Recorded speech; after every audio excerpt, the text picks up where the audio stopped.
Welcome everybody to episode 174 of the You Can't Comp This NBA Trading Card Podcast. We are your hosts, Adam, Amy, and Russell Gibson. And we're back to business as usual, I think. Yeah, it feels like it's been a couple of weeks since we actually have done a pod, but it's been a lot happening. Technically put one up last week. We did. And speaking, well, it was our Hobby Hangout, wasn't it? All the 5 minutes of, and sometimes going more than 5 minutes, probably courtesy of myself. Fire. That was easily the best episode we've ever done, honestly. That was fun. That was heaps of fun. And just getting all these different opinions and viewpoints and different takes that, we just would never come up with that stuff ourselves. Like even Jared's one, which I probably thought was the most zaniest of all the ideas. That was a really fun idea. Yeah. And I've had people message me saying like, that's a really good idea. Like, why hasn't someone done this? Why can't we do this? So, and I wouldn't have thought about that, in a million years. Like it was just the whole thing. I just really enjoyed it and just getting out and seeing people. And I think, Matthew Payne's interview, and he spoke about the relationships that people build and all that type of stuff. And he's right. It's 100% right. Yeah, it's an amazing event. It's good to have so many good people in the hobby. It was great chatting with everybody. So, yeah, looking forward to the next show, for sure. So just a really quick rundown for today's show. We're actually going to have one more interview from the Hobby Hangout, and it's going to be Phillipa from PSG Collectibles. I hope I've got that right. PG Collectibles AUS or Oz. And then we're also going to be doing our promotion of our giveaway for our YouTube channel. So Adam has been working away on that, and it looks infinitely better than what it was. And our activity on that ad has gone up exponentially. So the line used to be sort of down at 1%. I feel like now it's sort of, what do you reckon, 60, 70%? We've got a little bit of engagement on the reels. Yeah. People are checking out the episodes. People are checking out snippets of the episodes. Yeah. Because I have been putting up little highlights from old episodes and the most recent ones, just with topics that I think hard-hitting, nice and quick 10 minutes where where I rag on Luca for 10 minutes. Like everyone wants to listen to that. Absolutely. Exactly. Yeah. Give the people what they want. Yeah. So how the competition is going to work is that you subscribe to the YouTube channel. We're currently at 80 subscribers. I checked that before we came online today. Once we get to 150 subscribers, we will take everyone's name, put it into a randomizer. The top spot at the end will be the winner, and then we'll contact that person and get it out. Now, I was looking through the back-end settings today. I can't see people's YouTube profile name if they've hidden it. So if you do want to be in the competition, unfortunately, you do have to, make Tell it us visible. your name, basically. You need to let us know that you subscribed, and it's not. Yeah, that's right. So they have subscribed, but they can be secret. So look, I don't really know how that sort of stuff works, but anyway, that's like one thing just to sort of keep in mind. The prize is going to be Revolution Hobby 2223. We purchased that from the lads at Fast Break Trading Cards. Bit of a quick shout out to the lads here. If you are looking for sealed stock, they are the absolute go-to. In Melbourne, or they're online, so in Australia. I think without much further ado, Ad, we just get to it. What do you reckon? Let's get stuck into it. Yeah, we've got a lot to go through today. So this is a interview that was recorded at the Hobby Hangout now 2 weeks ago with Phillipa. So we're going to listen to that now. Alrighty, we are back, and I'm here with Phillipa from PG Collectibles. Thank you so much for coming on. Thanks for having me, Russell. Yeah, and I'm just going to preface this with a very broad statement. The hobby is a very male-dominated space. And as a woman, how do you fit in and how do you interact with people within our hobby? Great question. And look, for anyone who knows me, I am very opinionated and loud. This is what we need for a podcast, okay? Yeah, this is perfect. And look, it's been a very interesting experience. I've been in Pokemon now for 6 years. Yeah. I've had my business for over 5 years. I've been a middle person for over 4 years now. Doing PSA grading, the middle person? Yeah. Yeah, great. And there's a lot of stigma that we found because it is such a male-dominated environment. Unfortunately, because of some other things that have happened before with female-run businesses in Australia and streamers in the past that have kind of sometimes done a little bit of the wrong thing. Yeah, it was a bit harder building that up. But we're in 2024. There's some absolutely amazing female streamers, businesses out there. You know, shout out to like Booth Collectibles, for example. Yeah. But when we first started, there was a lot of comments around, like, I get told a lot when I stream I should lower my shirt, which is not okay. Yeah. We're in 2024. I understand sex appeal and such sells, but nobody wants that. Yeah. It's definitely a choice for people to do that or not. Exactly. Yeah. And I am full, positive when it comes to sex positivity, everything, but I'm not going to do that to try sell things. That's not your shtick. Yeah. The thing that sells my brand is the fact that I know Pokemon in and out. I'm passionate about it. I always say I would always prefer to buy from a collector than just buy from someone who buys to sell. Yeah. So I have a massive collection for myself, and I invest my time and knowledge into everything. Yeah. For myself, I found certain things like changing people's connotations, for example. Something I was telling you about before talk to is, us about that. Yeah. As a middle person, you always hear, do you know a middleman? Yeah. And I'm not about that life. I'm a middle woman. Yeah. And I know when I first started changing things, like people on Facebook would say, I want a middleman. And I'd be like, hey, I'm a middle woman. And people would laugh, react it, and be like, oh, sorry, they're asking for a middleman, not a middle woman. Yeah. The hobby is full of trolls, though. So I think, yes, they are trolling you, but I would also probably say, too, they're not just trolling you. There is a lot of trolling that happens in this hobby. 100%, and we all expect that. Yeah. But the great thing is that I've built my reputation up to a point where now there's people that just come and just go, no, middle woman. Yeah. And I'm seeing it's far more prevalent now that people are actually saying middle woman, not just middle man. Yeah. Or middle person is becoming far more popular, which is absolutely amazing to see. Yeah. 4 years ago, you weren't seeing that. Yeah. And it sounds a little bit silly to be kind of pushing that point and to have to say those type of things and then have to say that people don't like it. We all have our things. Yeah. Exactly. Yeah. Which is, it'll keep changing. People's perception of things will keep changing, but it's really fun. I'm going to say, just changing the status quo, changing the norm of what people expect, and just making sure that there is more female-run businesses out there. There's female streamers that I absolutely watch, and whenever I see them on TikTok, like Snorlax cards, jump on them all the time, and I'm like, hey, how you going? Love this, because you can always tell they care. Yeah. Right? And there is not enough female representation, but it's like any industry. We need more females. Yeah. Because there's that caring factor that you get a little bit different to males. I'm not shitting on any males. Anything like that. I have so many friends in this industry. And so I've got a 6-year-old daughter, mm-hmm. and I would like her to go into the hobby. Yeah. So as someone who may be considered as a role model, what are you doing for the next generation of female collectors? Teaching them. Yeah, sure. So, for example, one thing we have right now is a show bag we've made for the hobby. Yeah. And in it is a playmat, some sleeves, and a deck box, and a box to open. Because what we want to teach the basics of card care from the beginning. Yeah, great. Because from myself, I started collecting when Pokemon came out in 1996. Yeah. I trashed those cards. Yeah. They were in your pocket. You were carrying them around. You put plastic bands around them. Took them to school. Lost them all. Yeah, it was awesome though, wasn't it? 100%. Yeah. But you want to teach them to actually care for things from the get-go. Yeah. Which is what I just had a young girl come over. I've seen her at every show. She always comes and looks for us. Always take care of her. And I always, teach her the different things to look out for. And just show them that Pokemon isn't silly. People care about this. And that's something they can come to and be like, and feel a little bit ashamed about it. Hell no. You like it. You love it. Your favorite Pokemon is Victory Bell. Yeah.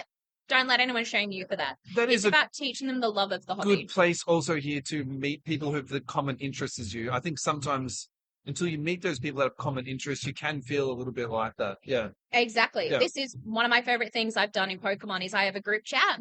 Yeah. For my regulars that have come in there, and we have spoken through divorces, suicide, trigger warning and such. Yeah. But we have been there through. I've had messages from people like 4 a.m. because they trust me and they know they can come to me. You're the second person who said this to me today. It's about socialization and support. Yeah. It's so important. Yeah. Where, I'm in my 30s and a lot of my friends, don't understand Pokemon. Yeah. And they're like, why, Phillipa, why do you like this? And I was like, you don't understand. Once you get into it, you'll understand. And I stay in the hobby because of the people. I'm looking at these wonderful businesses and I'm like, I'm friends with them. I'm friends with them. I'm friends with them. Yeah. I could call these people tomorrow and be like, I need X, Y, Z, and they'll help me straight away. Yeah. The people in this hobby are what keep you coming back because they are wonderful people. Great. I think we should finish it up there. That's the perfect way to finish it. A little bit over the time. Thank you so much Thanks for so much, coming on. Russell. That was Lovely to meet amazing. you. Thank you. Alrighty, that was awesome. Yeah, that was great. No, that was Alrighty. a really good interview. Yeah, so I think Phillipa is really well spoken, very thoughtful, and I've written down a list of things that I wanted to mention to you, but I'll let you have the first stab. What was your opening thoughts about that Yeah, interview look, with Phillipa? you guys already touched on it in the interview. I think it's disappointing. We're in the year 2024, and we've still got idiots being inappropriate in streams. Mm. I mean, the most inappropriate we get is Anthony Mill coming in and saying that Luka Doncic is a good investment. So Yeah. I can't imagine anyone wanting us to take our tops down. But it's just, look, you're right. There's no place for it. And I'm glad it sort of Philippa's persevered and gone through that. And she said that used to be what it was. So I'd like to hope that's changed. Even though you do get the odd idiot, because there are idiots in the world. I think that's an unfortunate part of the internet. There's so many amazing things that the internet can do for you in terms of delivering content, connecting you with people, but it's also an avenue for people to be online trolls. Yeah. And I also think too is an avenue for people to say things that they would never say to someone's face. Yeah, for sure. It's this strange dichotomy of behavior. The keyboard warriors. You have like your online persona, and then you have your real world persona. It's this really weird sort of thing of how you can sort of behave. So I think that's really interesting. But look, it's also a fine line too, because the reality is there are content creators out there that is actually their shtick. That's the foundation of their business. Stripping off their clothes and holding Pokemon cards. So, I can also see how there could be some bleed out into other areas, but then that just puts it down to people being able to read the room, right? And so... Well, there's one thing if you would expect for anyone in a live stream is simple, just be respectful. Yeah. And that's one of the rules in most live chats. Yeah. Just don't be an a-hole and be... Yeah, that's right. Yeah. Yeah. Look, I'm pretty lucky. The group that I manage are very kind to me, actually. And I feel like they know my idiocentricities and the mistakes that I make. I'm pretty consistent in that way. And so they don't give me a lot of crap. I've had some people over the years that come into the group and give me a hard time, but it's very, very, very few and far between. So I've been really lucky that way. I do understand her pain. Most of my friends don't understand basketball cards at all. They know I talk about them a lot. It's so true. But it's like, you've got your podcast, that's your outlet. You could let people that actually want to listen to you talk about them. Yeah. So I love the part she spoke about education. I think that's a really good place to start for people. And that part she spoke about too, about buying off a collector instead of buying off a flipper. I think that is so true. When someone's organic and when somebody is in it for the right reasons, as opposed to just, making out a margin. I think that's a really good. And we talk about that in some offline group chats about some store owners that, don't own basketball cards, but are selling basketball cards, and all how that sort of plays out in the perception of that too. And for sure. It is a really interesting, thought bubble for that. I think the term there is, especially obviously there's the story behind the card. If you're the card's going to a good home and you're buying and selling with collectors. Yeah. But you're also, if you're buying off a collector or selling to a collector, you're literally investing in the hobby. Yeah. Like you're keeping the money in the hobby. So, and I think that's a good thing. But yeah, let's go back to education. I think, I think that's amazing. Teaching the younger generation to look after their cards is really important. And it's a very broad term too, because I think you could almost consider our podcast to be educational. For sure. We talk about all different facets of it, and some of it's absolute nonsense, and some of it is stupid, but some of it sticks, and some of it's logical. So, I think that's where she's getting to with that, and I think that's very true. The show bag, I actually purchased one of those for my kids. So nice. It was really good value, actually. It was really good value. So I just went out and got one. I'm very happy with it. Yeah. I think, again, she put a lot of thought into that. It's very purposeful for, young collectors, and, it's perfect for my kids. So perfect. Oh, that's awesome. The group chat thing was really good too. And I think, Matthew Payne spoke about that. It's exactly the same word for word what Matty Payne was saying about the socialization, the support, the divorce, the the on and on. I think it's a very personal thing that people do develop. So the hobby, the biggest thing, and I asked this a lot over that weekend, or posed the question in and around the hobby hangout. It's become one of my favorite new questions because we all if someone's in the hobby, we know they've got in, right? Like everyone's got their origin story, and don't get me wrong, I love a good origin story. Yeah. About buying your first pack of cards and hitting the first big hit you ever got. Yeah. But what is keeping you in the hobby, the resounding message I got from that was the people. Yeah. The people, the community that's built in the hobby. And like catching up with people at the Hobby Hangout was a perfect example. Yeah, definitely. And the friendships that are formed and those close bonds, which is really, really important. And I think very important part of what we do and why we're still here. Amen. Alrighty, let's take a break, Ad, and let's get to a commercial break is what I really should have said. Fastbreaktradingcards.com. Check them out right now, as in right now. They have their Black Friday sale still going. Automatically discounted by... This is going to check my maths. Everything is discounted by 10% currently. Nothing needs to be put into a promo code, anything like that. Everything on the site has already been pre-discounted. Check them out. Alrighty. Phoenix Blaster Boxes, $67. Contenders Blaster Boxes, $67. We have got here Donruss Optic Fast Break for $540. We have got here Select Hanger Boxes for $67. There's some good value going on here. Donruss Optic Hobby Boxes for $765. Check it out. Fastbreaktradingcards.com. You will not be disappointed with their customer service. And we are back. Adam, how are you feeling, buddy? I am feeling incredibly, incredibly refreshed. Relaxed? I am. I'm relaxed. It's good. I actually had a bit of an afterthought because remember how we were talking about our YouTube promotion. I'm going to do some Inception right now for those playing at home. Oof. Ready for this? I'm going to. Oh wait. Oh God, forgot the right screen setup. I was going to show everyone our YouTube channel. Like while we're live on YouTube, it's like it feels like Inception. Well, how about while you're getting that set up, I will start introducing the next segment. Yeah, for sure. Because you've got it's a big one coming, isn't it? Yeah.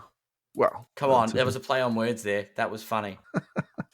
Alrighty, the next segment is actually something that we leveraged from a show a couple of weeks back. We said, wouldn't it be good if we did a Jokic versus Wemby? So here it is. I sat down, I found all the stats, I found all the statistics. It's all in a platter in front of us. So I think the first thing we should start off with is just looking at the aesthetics of the card.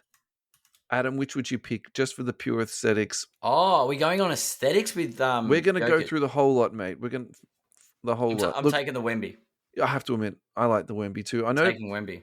People absolutely shit on this card when it first came out with the black coat at the back, but I liked it. I think it's more the template that we're not overly happy with. I think the design is cool. I really like it. Really? Yeah, honestly, I don't know. It's early. It felt it, and then we saw what Topps brought. So this is amazing. You're right. After seeing what Topps rolled out, that's that curtain idea, amazing. Anyway, so all right, that's done. Alrighty, statistics for this season: 23 points a game, 10 rebounds, 3 assists, 47% from the field is Wemby. Now listen to this; it's just insane. 29.7 points, 13 rebounds, and 10.6 assists at 56% from the field. So that's Nikola Jokic. It's just unbelievable the way this guy's playing. And there's a little bit of a thought in my head at the start of the year that he wasn't going to be playing that well this year, and maybe he's getting old and over the hill and he's going to slow down, but he's just an absolute machine. I just can't get over how good at basketball this guy is. Alrighty, so I think the numbers conversation, we don't need to really discuss that, do we? It's Jokic Jokic wins that, right? That's done, isn't it? Yep. The numbers. Yeah, I think Jokic is where it's at. Alrighty, if you turn over to the next image there, yes, you will find I left the nameplates at the top and then I just broke up the pictures. That's pretty cool. I like the way you've laid out that info. Thank you, sir. Great. Photoshop is amazing. It's really not me. I can't take the credit for it, I like it. I still like the layout. I like the PSA. What I did make really big on that is the population, because that was really the piece of information that I wanted to highlight the most Well, from you this know, particular what's slide. not really big? The population of the Joker's PSA Yeah. 10s. Yeah. It's insane. So again, if we're putting this, 1 versus 1, Jokic wins this absolutely hands down. So population on this is 178 on the PSA 10 silver. On the Wemby, it's already to 3,942. Hey, can you remind me my take on this? Did I say there was going to be 10,000 silver PSA 10s graded, or did I say there was going to be 10,000 silver PSA 10s graded? Ooh. I need to go back and listen to that episode again. Yeah. So if anyone's listening at home and can actually remember what I'm talking about here, You and might be right. Yeah. send me a message and say, because either way, I'm actually feeling pretty confident right now that this 10 is going to get to 10,000. It's just absolutely insane how many of these have been graded. There's a lot of them, isn't there? Now, if you're looking at the two graphs here, you've got one that's obviously trending downwards, and I wouldn't call it trending downward hard, but it's definitely in the opposite direction to what the Jokic's going. The Jokic, obviously, they're two polar opposites. Jokic was a second-round pick. Wemby was the number 1 pick, so you get all the hype that's associated with that. Jokic had no hype at all. Jokic was picked in the middle of a Taco Bell ad. Literally. Yeah. And he was probably eating Taco Bell at the time, too. Let's be fair, yeah, probably was. Yeah. So you can see where Jokic spiked up, really hard, and we don't need to tell everyone at home what that was all about, but that's COVID there. And then after that, it's really been up and down. Like, it's really been up and down a lot. And I was talking about this card last year saying, this is the card to buy, and then it went up and then it went down. I sort of got cold feet, and then I wasn't really too sure, but the way he's playing at the moment, and it's actually still technically trickling down a little bit at the moment, but I don't really understand the true reason for that. Just with the low population, how well he's playing, the 3 MVPs, it's just a little bit head scratching at the moment for me. So the way he just goes to work and just it's all right, it's pretty amazing. Can I make a point on the Wemby side? Yeah, man, go on Wemby.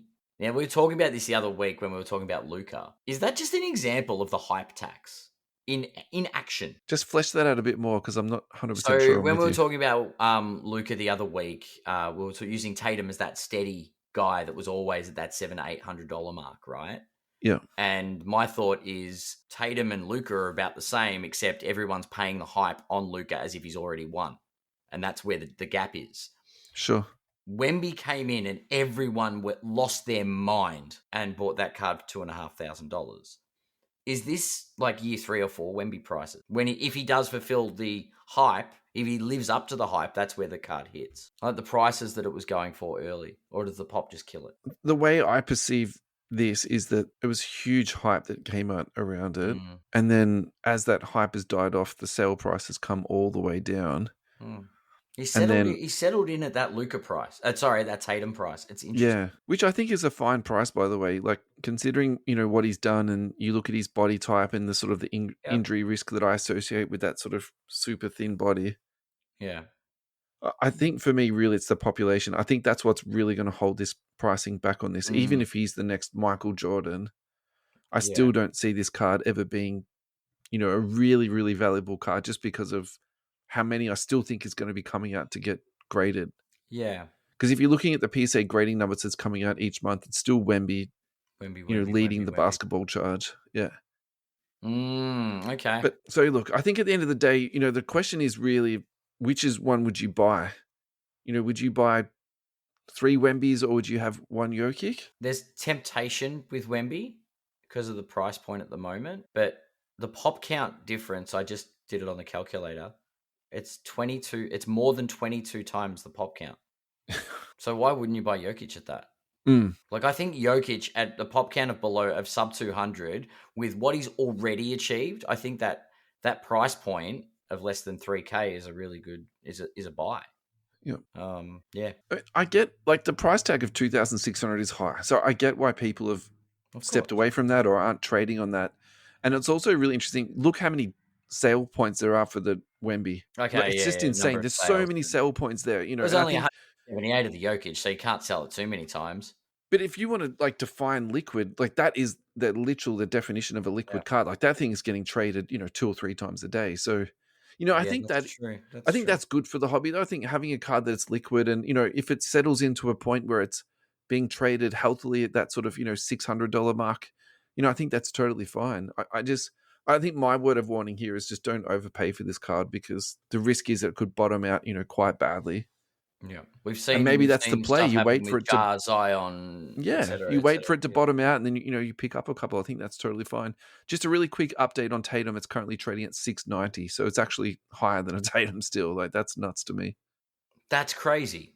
That is crazy. Alrighty, let's go to some listener feedback, and then we'll go to our next break ad. Card, I'm going to need you to help me this one, ad. Ashian. But I'm sure that's a Pokemon reference or something like that I'm missing. A Cyan? How do you say that? Let's read. It is, I'd say a Cyan. Okay. Difficult Could it to be find. Kardashian? Could it be actually just a play on words and be Kardashian? Kardashian. Yeah, cool. Well done. Difficult to find a silver PSA 10 Jokic, and who wants to sell it? Meanwhile, you can find a lot of Victor for sale. The pop will make it impossible to break 2,000 again. Yep, 100%. I think that's actually a really good take, and probably something that we should have said ourselves, Ad. Yeah. You know? Well, that was there. Like, I think the pop count's a huge thing with these silvers, and I think it's undervalued. I did point out 22 times the pop count. It's 22 point something times 178 to get to that 3942. Yeah. Crazy. This is from Twitter at Josh Eberly, and he's a Canadian. So thank you so much, Josh, for contributing. Glad Jokic's value is starting to match his historic hold on the game. Yeah. And that's really where Jokic is moving towards, isn't it? Like an historic all-timer. He's absolutely nailed that too. I could not agree with that more. Yeah. Yeah, I agree. Anthony Milne on Facebook. Investment-wise, if Wemby stays and plays in the NBA for 10 years or more, Wemby will be a better investment personally. And team achievements are yet to come in the equation. With Jokic has achieved 3 MVPs and a ring. Still not popular choice for investment if that answers anything. Look at Kobe, Durant, and Giannis's cards. Only certain cards will do well. And I think that's the key to invest in the hobby, knowing which cards and the timing. So my take on that is that Anthony thinks because the card is only $700, it can go upwards. And he's putting the Wemby into the same conversation as like an MJ, a Kobe, like the really true like liquid guys. If he is one of those liquid guys, it will always be traded, right? Yeah. I don't think because a card is liquid. I think he's low on the superstar status of Jokic, though. I get what he's saying. He's made the point. He's won 3 MVPs and a chip. And still no one cares. Yeah. Yeah. I don't know. After he gets his 5th MVP, they might. Because it feels like he's just going to keep doing it, right? I think my concern was that he was going to be coming in out of shape and not being motivated to play basketball. But then he comes and does this ridiculous, stuff, what he's doing now. He's literally just a machine. So I don't know. That really changes my mindset. I'm not going to lie to you. The last comment is from Amir. Hello, Amir. I hope you are well. We think alike, Russ. Now he's reading my mind. See, the funny thing is I'm pretty sure Amir's a Wemby guy, whereas I'm a Jokic guy. So I'm actually not 100%. I'm not sure if Amir is reading my mind. Yeah. Maybe you've changed his mind. This is next level Inception stuff. Speaking of Inception, have you sorted out the YouTube for everyone? I do. I popped it up on the screen just before. Okay. So where are we? Yeah, there we go. Nice. The layout's nice and good. It's actually got us as live on the page. Zoom in. Live now is us. And then if you go down, you've got some of the episode highlights that I've popped in there, including my lovely eBay nightmare. Interviews with like Tyson Beck, with Lane, Robert Steinfeld, our interview with Mike Geo. That was cool. Yeah, cool. And then you've got the full episode catalog plus a bunch of shorts that we post up every week. So there's lots in there. Hopefully, hope we can get to that 150 mark and give away that box nice and soon. Yeah, I think we'll get there. Yeah. Alrighty, it's time for us to go to an ad break. Now, we need to unfortunately say goodbye to our friends at the Hobby Hangout. Our mutually benefiting agreement has ended, but we do have a little bit of news. As of next week, we will have the Melbourne Cartel supporting the show. So, huge thank you to Darren. Nice. We're just ironing out the last couple of details, but that will start next week. Awesome. Thank you to the guys at the Hobby Hangout. And our next ad break will be brought to you by US Sports Cards Australia. Go to sportscardsaustralia.com.au. You will find a beautiful black and grey looking website for you. We've spruiked ComCA a million times. Let's do something different today. Let's go to the memorabilia page. Roscoe has got up a Steve Francis autographed jersey for $90 AUD. If you scroll down a little bit, he's got a Soccer Hit Parade jersey up there for $604. I actually don't know if that's a good or a bad price. And then moving down to the bottom, we've got the TriStar Hidden Treasures autographed basketball jersey that has the potential of Kobe Bryant, Giannis, Jokic, Paul Pierce, Kevin Durant, Dwayne Wade, Donovan Mitchell, Anthony Edwards. That's got a Wemby, a Banchero in it. That's a huge lineup. So absolute packed with potential golden hits in there. Then going to Roscoe's sealed section, he has got Court Kings International Blasters there for $259. So if you are blank slate chasing, head over to that. Select 2324 for $1,299. I think that will probably just about do us, won't it, Ad? Thank you so much to US Sports Cards Australia for your ongoing support. We really appreciate it. Alrighty, Adam, we're back. How are you, buddy? I'm great. I was just flicking through the YouTube channel to see if there are any videos I might want to watch, but I'm good at the moment. It says we're live still. Okay. I mean, that would be terrible handy, if we're not live. Yeah, it'd be bad if we weren't. Alrighty, this next segment is actually a written piece. Now, it's from Stefan Higgo. And Stefan, I hope I pronounced your name correctly. And Stefan has written this beautiful piece about the Hobby Hangout, his reflections. And so one of the reasons why I got into podcasting is actually because I used to enjoy creative writing. And so I'm basically just too old and too lazy to do that these days. So instead of writing something every week, I do a podcast and craft ideas out of that. So I've actually been thinking about writing up a bit of an article very loosely for a while now and just haven't quite worked out what it's going to be. And I thought if I did write something, I could read it out into the pod. So Stefan, honestly, you've inspired me to get my act together. I really love what you've done, mate, and we're going to read the whole thing out on the podcast. I messaged Stefan, and he is very happy for us to do this. His one condition, though, is that we shouted out his Instagram, which we were already following him anyway. We already share his content, but I'm more than happy to shout it out on the show. Go to Instagram and check out The Old School Collector. He's got some really cool cards up there. And he puts a fair bit of time into it. So without any further ado, let's get to this. Melbourne Hobby Hangout Review. Arriving at 11:30 a.m., I was greeted by a huge line of eager collectors, frothing at the mouth as they swarmed into the Melbourne Pavilion. The single line went for several blocks, and arriving late, I joined the back. But must say, entry staff did a good job, and it moved pretty quickly. Upon entering the venue, two things were immediately apparent. The hobby is alive and well. Love emojis ×3. Applying deodorant before card shows remains optional. Crying emoji face. Oh boy! All right, I'll take it from here.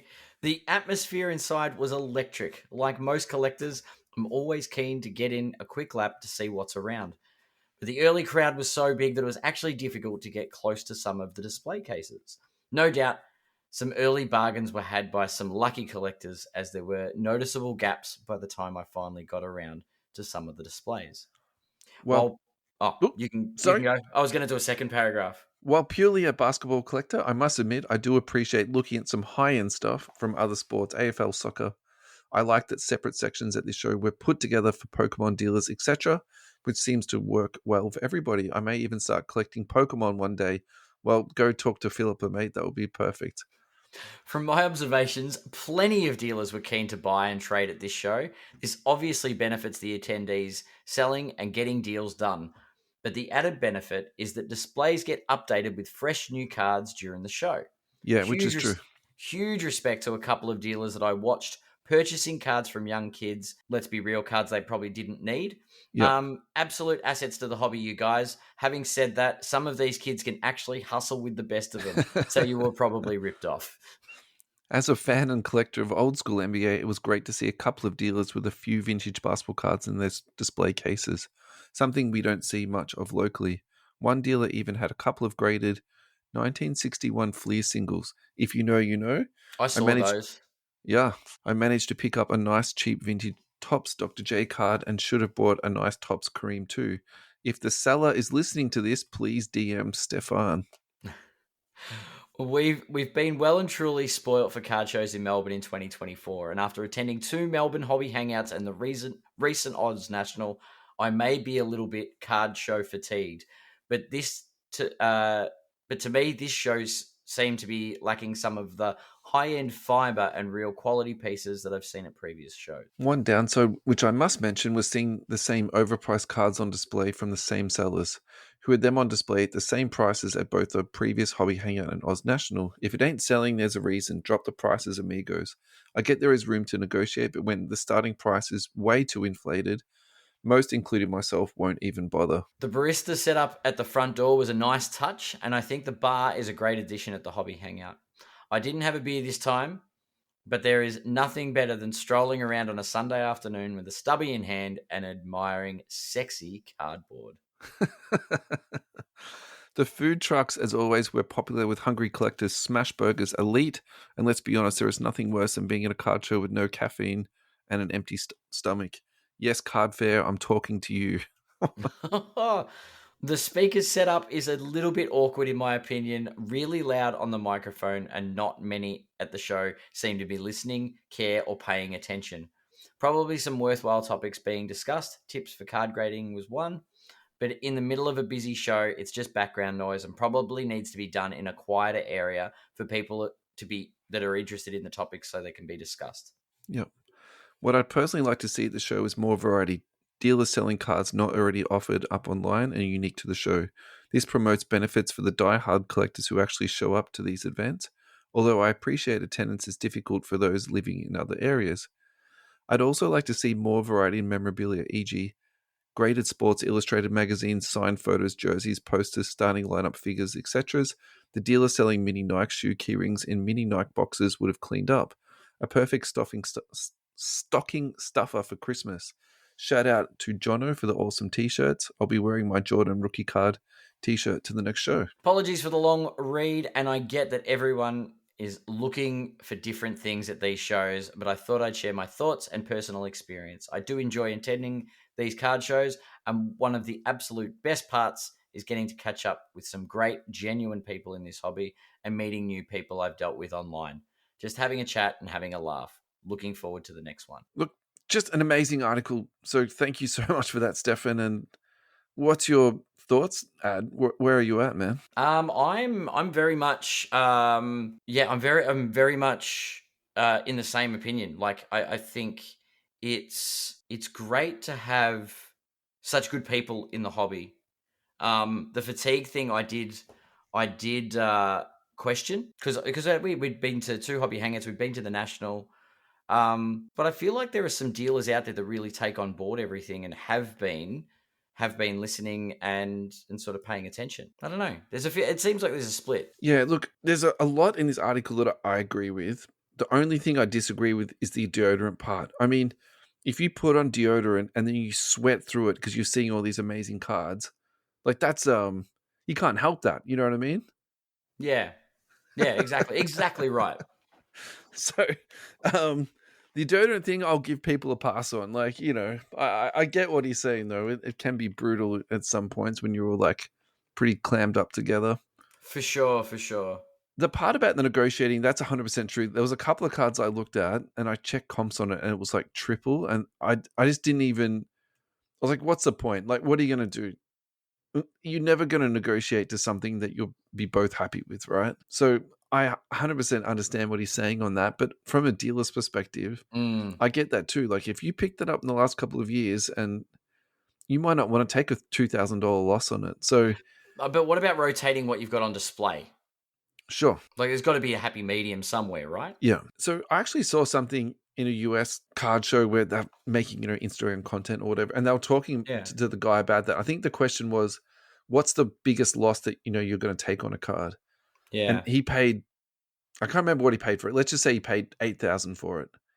It's currently worth $3,000. But he was saying, I won't sell it for anything less than $6,000. And if it doesn't sell for less than $6,000, that's fine. I'm going to put it back into my briefcase and I'm going to carry it around until it goes up. And if it never goes up, well, then I've got this card forever. And so maybe that's also people's perspective on that too. You know, I paid $1,000 for it. The least I will take for it back is like $650. Even if it's like a $300 card now. And you know what? I'm going to die with this card. And so that could also be people's perspectives on that. And, you know, do you know what? That's totally fine, you know? So Yeah. I totally agree. The speakers bit, I actually agree with that 100%. I think it's really difficult to consume the content that they put forward. And, I don't think this is privileged what I'm about to say, but I think the content they put up on the stage is really good. But the issue is being able to sit down and listen to it. And I think it makes it really, really difficult. Yeah. And so if they could work that out in some way, I think it's really easy as someone like me, it's just sitting back, just on a podcast saying this, but if there was like a breakout room or a small lounge area or something that was relatively noise insulated, where you could sit down, have a drink or eat your dinner and listening to someone on the stage with that and sort of being like away from the hobby hangout. Do you know what I mean, Ad? Yeah, for sure. Because actually I think the content they put on the stage is really good, but it's just almost impossible to consume. The point of it, it's just not, you can't, it's hard to concentrate on it.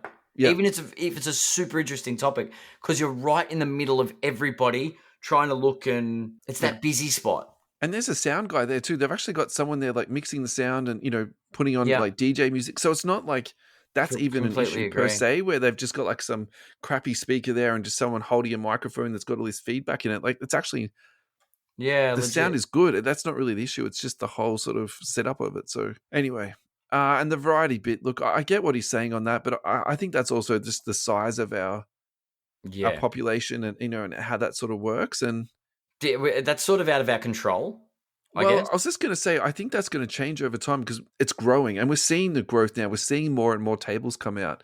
And less is more though. Like, do you know what I mean? Like, do we need 3-4 shows in a year? No, I think the shows are going to get bigger, Ad.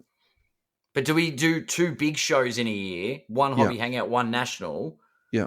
Does that work out as a bigger event rather than every 3 months there being a show? No, I think the demand is there. Okay. And I think if you put the shows on, people will go to them. I think people enjoy this stuff, mate. I think we've already touched on that with the socialization part. Like people really enjoy, even if you're not picking up a monster, you still go in there and you're having a good time. So I think if you build it, they will come. I think that's not an issue, but I think Matthew Payne spoke about this on his interview. He was saying that they're doing some, I can't remember exactly what it was. It's like a comic book convention plus this, plus that. So it's going to be sneakers. Oh, there's a big one at the exhibition center that's coming in the middle of next year, I think. Exactly right, yeah. So, and that sort of touches on that a little bit, doesn't it? Because then you get all that signed memorabilia, you get, this and that. And look, comics are, graded comics, I think is very niche at the moment, but I think that is definitely growing and, people are sending them off. So I think that will come into the space a little bit more. Plus Whatnot, there was live stuff going on. Yeah. It was, for sure. Yeah. All right. Final thoughts, mate? That was a very well-written piece. I look forward to the next review. Maybe you should do some writing professionally, Stefan. Is that possible? Yeah. It was awesome. All righty. We actually don't have a sponsor for this next ad break, so we're just going to sit here and have a drink, Ad, and we'll be right back. Twiddle our thumbs. Yeah. All righty, mate. The fourth and final segment is incoming. The fourth and final installation of the night's show. Mm-hmm.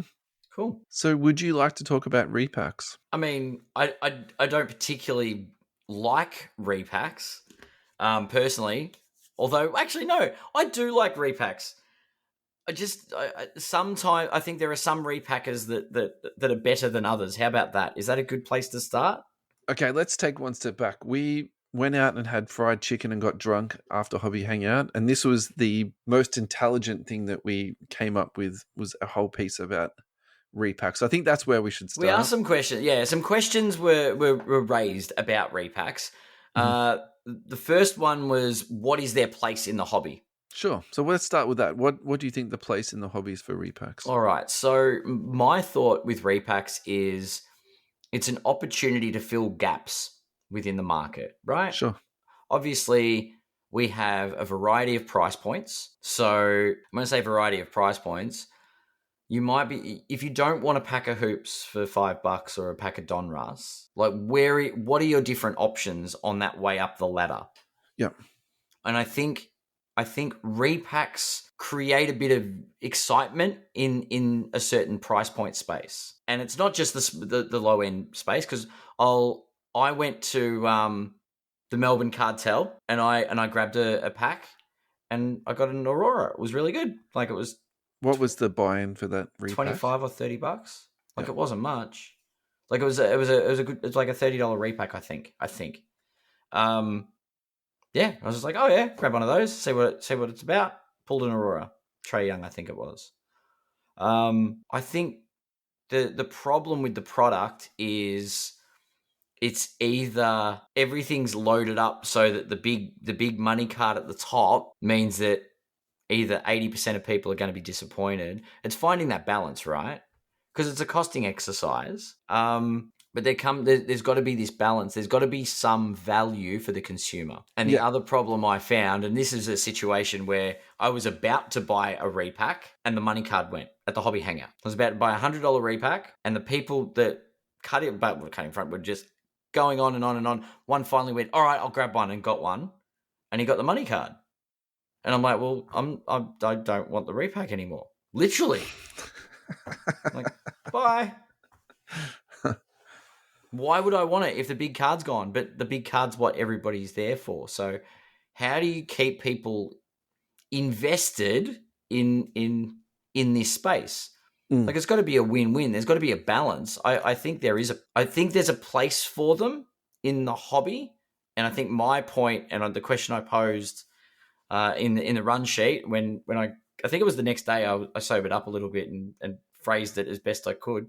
Do repackers need to evolve? So what do you mean by that? Just flesh that out just a bit more. I think one of the things at the Hobby Hangout we noticed were that people had gone a bit cold on repacks. Not a lot. Like, people are obviously still buying them, but there was a little bit of a lull. There were people with a lot of repackers with packs left. Yeah. And it seemed like people weren't as keen to buy. Let me just really quickly touch on that for a second. So I think there was a lot more people selling repacks there. So there could be an argument made that actually a lot of repacks were sold, but there was some left over because there's more repackers with product. Yeah. And then my perception also too is that the ones who have been around for a little bit more, so let's say Card Fever for an example, and Cherry, and let's even use Melbourne Card Cartel. Yeah. They're also getting a lot more established. So I think also the volume in their products is also increasing too. Yeah. And I don't know what their numbers are. That's just an observation that I made. But so it doesn't surprise me that then they do have some left at the end of the day. And I don't think that means that the market is soft or anything like that. I just think that means there's a lot more for people to choose from and to buy from. So yeah, sorry, mate, I interrupted you. Please continue. No. Yeah. So the thing about evolution is if there's a lull or there are more people wanting to be part of the repack side of things, then what do they need to do differently to draw the crowd in? Like, what's one of the ways I can attract more people or keep the thrill of the chase even once the money card's gone?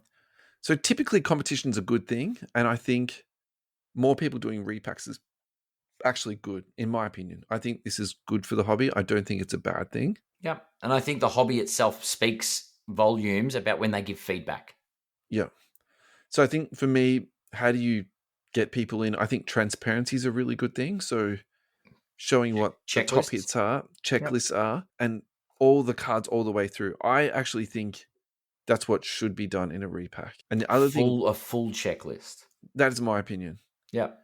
And the other thing too is then, for example, you should say there's 100 in this set, or there's 50 in this set, or there's 200. Because I feel like that way, that really closes off a lot of questions around transparencies and honesty and return on investment. I have a follow-up question to that. Yeah. Do you think different repacks price points should have different expectations? Is expectations the right word? Probably. So I think if you're spending on a $30 repack, well then if you get an Aurora back, I'm totally fine with that. Yeah. If you spend $100, maybe an Aurora would be, say, a middling card.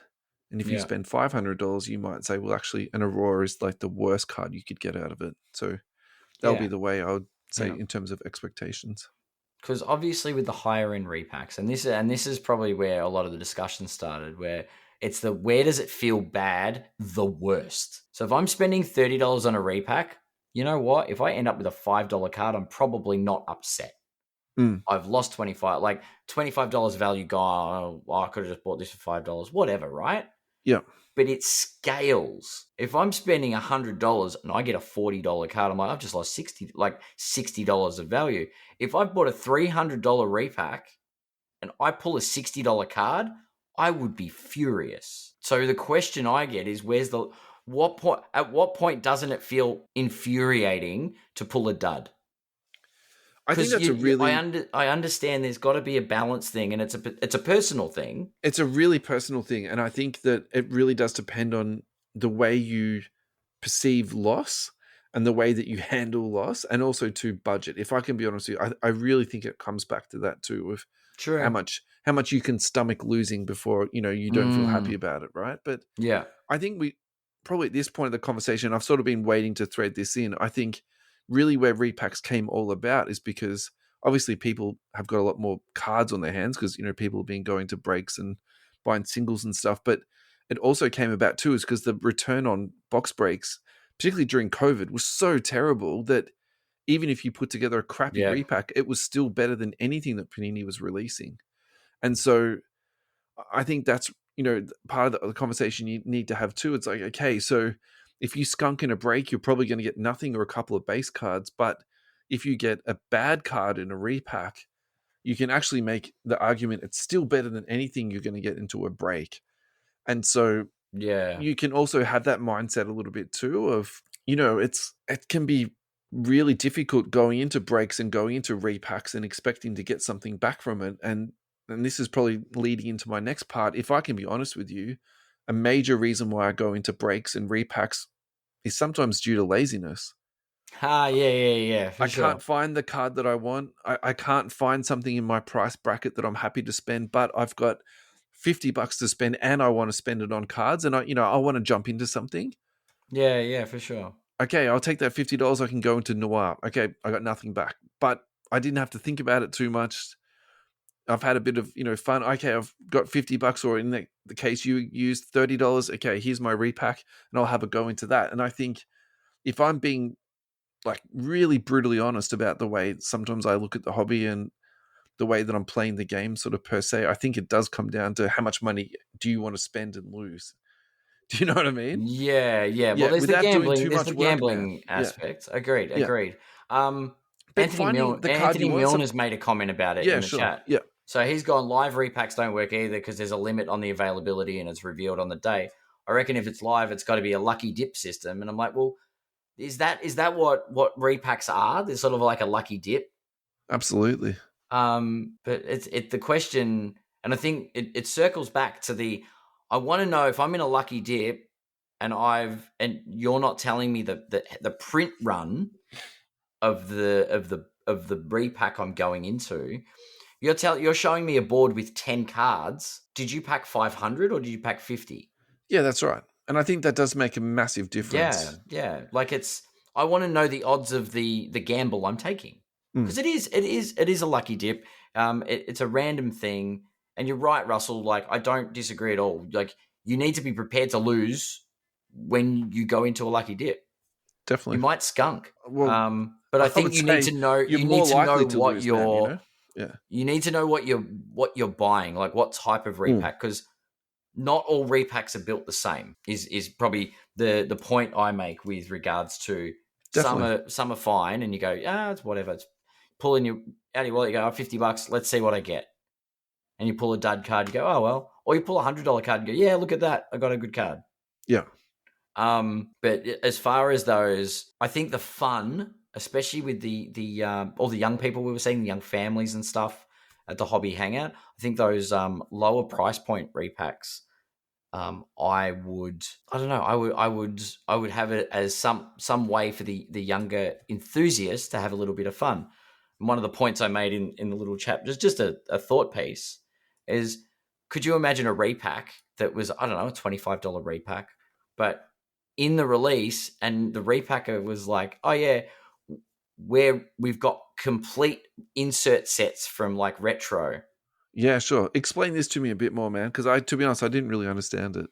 So the idea would be you seed in your repack series, like you get multiple cards, it'd have to be a multi-card repack, not where you get one single card, but it would be, I don't know, if it's a 5-card repack and you get one insert, 3 star players, and a random hit, right? However it's structured. Yeah. The inserts are actually made from complete sets of inserts and scattered through the repack release. Now, having just one set might be a bit bad, but having a couple of sets of maybe, I don't know, not the Jordan series, but the cheaper Scoring Kings sets. Yeah. Do you know what I mean? Like some random 90s insert sets, the triple double set, I don't know, some old hoops insert sets from the 90s or something. I think at the right price point, that's fine. In the right repack. Yeah, definitely. I think that's a really cool idea. Like my thought is I'm targeting this at that younger, that small, that low price point. And then you could scale it as you go up, right? You could have a set of kabooms in more expensive ones. If you're buying these ridiculously expensive ones, you're like, you know what? There's actually a set of something in here. Yeah, that's kind of cool. And then I think that would be a pretty big repack. Could you imagine having a one-touch, put a custom redemption in for a whole insert set? Yeah. Do you know what I mean? Like, mix it up, do something different. Look, I think that's a really fun conversation. I really think we could do this for another hour, but we're just about at the end of the show. So why don't we just really quickly change lanes? Sure. And let's talk about Franz Wagner, because this guy is insanely hot. Now, I'm not going to read off all of his stats for the last few games, but basically he's been getting 28 points, 27, 23, 32, 29, 31, 32, on and on and on. Rebounds-wise, 8, 5, 4, 8, 3, 11, 5, 6, 6, like, again, going crazy. Assists-wise, 6, 6, 7, 5, 6, 6, 8. Now, check this out. The Magic have won 11 of their last 12 games. This is without Paulo Banchero. So Franz Wagner is absolutely like killing it at the moment. It's really exciting if you're a Magic fan, because now you're kind of like, well, what's it going to be like when Banchero comes back? We're going to have this really big, flexible 1-2 punch. I'm not even a Magic fan, and I'm excited. So I think Orlando's about to take that OKC leap. Absolutely. Or they've taken it. They are the OKC of the East. We have said that on the show already. Now, this is also exciting. Franz Wagner raw silver, 20 USD. You're looking for a little bit of value at the moment in the hobby. We have laid it out to you on a platter. You've just spelt it. It's spelt Franz Wagner. What a delicious way to end today's show. What are your final thoughts, my friend? My final thoughts are, now I want to go out and get a Franz Wagner. Like I think the rest of the episode's just blanked. I'm feeling really good about the hobby in general. After this week, the last couple of weeks, it's been really reinforced how alive things are and how the number of good people we have in the hobby. Yeah. So yeah. And thanks for the comments, Anthony, in the live YouTube. Yeah, I think we should leave it there. I feel like I've said everything I want to say today. There's nothing really on my mind. A bit anticlimactic, isn't it, really? It is. But what do you think? agree. Well, are you going to go out and get a Franz Wagner as well? What do you do? Let's treat ourselves and go and get a Franz Wagner PSA 10. I think it's a good buy, but yeah, I'm trying to stay away from prospects at the moment. I've got... Oh, there's no prospecting. He's going to be the number 2 guy in Orlando. It's going to be great. I've just got hundreds of prospect cards out. I probably need to sell a few prospects before I buy more prospects. Listeners, take note when Russell, in a year's time, when Russell's like, I should have bought that Franz Wagner. Oh, do you know what actually, talk about final thoughts. Do you know what I'm kicking myself in the ass for? Is not buying Jokic 2 years ago. That's fair. Seriously, I am actually like low-key pissed off with myself. Like sometimes like the last few weeks I've been going to bed just like grinding my teeth like, I wish I just bought that, Is that a final thought? Yeah, it's a great final thought. Yeah, let's go out with that. All right. See you guys next week.